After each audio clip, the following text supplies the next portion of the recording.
दिनांक 8 जून रोजी रविवारी नाशिक येथे केंद्रीय संस्कृत विद्यापीठ नवी दिल्ली यांच्या संयुक्त विद्यमाने नाशिक कॅम्पसमध्ये 3 दिवसांच्या उत्कृष्ट महोत्सवाचे भव्य उद्घाटन संपन्न झाले।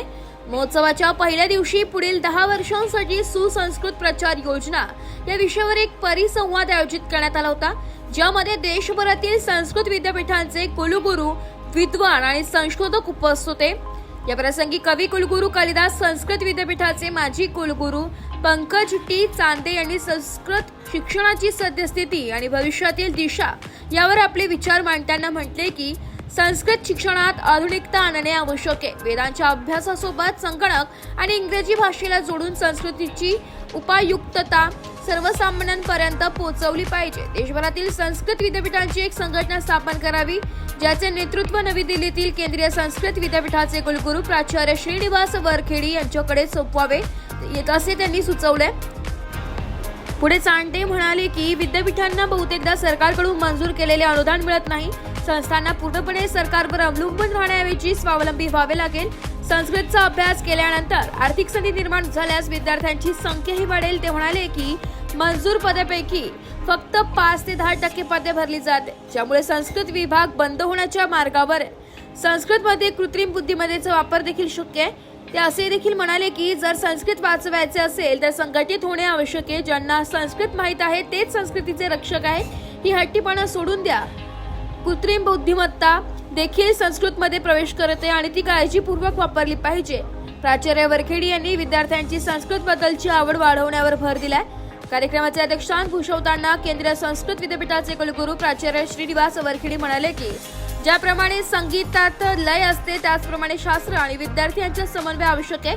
IIT आणि IIM सारख्या संस्थांमध्ये भारतीय ज्ञान परंपरेचे शिक्षण देऊ शकतील असे विद्यार्थी तयार करण्याची गरज त्यांनी व्यक्त केली आहे। शिक्षक प्रशिक्षण कार्यक्रम आणि शास्त्रीय अभ्यासक्रम मजबूत करण्यावरही त्यांनी भर दिलाय।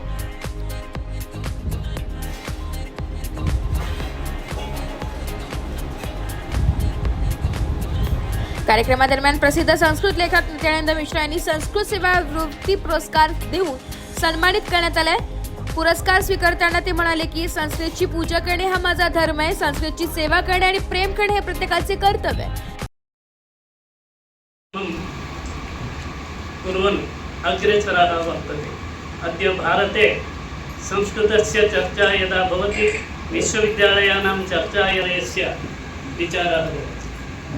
अस्मिन् केन्द्रीय संस्कृत विश्वविद्यालये विविधाः योजनाः प्रचलन् वर्तते। तया योजनया संस्कृतस्य विविधपक्षाणां शोधात्मकदृष्ट्या कार्यं क्रियते।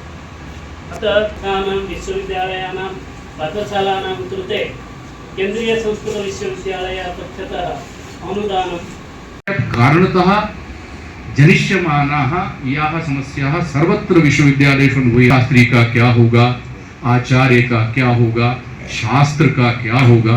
यदि आइटम मध्ये शास्त्रम् अपि समाविष्टं चेत् शास्त्रस्य तत्स्वरूपम् अस्ति वा, किं तादृशं स्वरूपम् आइटम द्वारा रक्षितुं शक्यते वा? एतत् अस्माकं वस्तुतः चिन्ता वर्तते। संस्कृत विश्वविद्यालयानाम् एतादृशेषु केचित् गणविषये पृथक्तया कदाचित् अस्माभिः समवायः क्रियते, अधिकं किञ्चित् वक्तुं शक्यते। तादृशः बहवः अस्माभिः किं कृतं वर्तते, एकम् उदाहरणं वदामि। अस्माकं छात्राः आइटम मध्ये गच्छति चेत् संस्कृतज्ञाः सन्ति। वस्तुतः UGC केबिनेट् तत्र प्रोत्साहनम् अस्ति, अस्माभिरेव क्रियते। सर्वे छात्राः 50 ऐटम् मध्ये गताः। 50 छात्रेषु ये अवशिष्टाः न वदामि, किन्तु ये मन्दमतयः शास्त्रीय आचार्यस्तरेषु तर्हि अधुना भवद्भिरुच्यते केपि केषाञ्चन अस्माभिः मेधाविनः छात्राः सर्वेपि ऐटम् मध्ये गताः एव। ऐटम् मध्ये आगच्छन्ति सर्वेपि मेधाविनः। अस्माकं वस्तुतः आरम्भतः एव वर्षत्रयं जातम्। अधुना ऐटम् तृतीयवर्षे गच्छति। इतः पूर्वं ये मेधाविनः छात्राः इति प्राक्शास्त्रीस्तरे सावधानतया शिक्षिताः ते सर्वेपि ऐटम् मध्ये भवन्ति। वृत्त संकलन विभाग AV न्यूज नाशिक।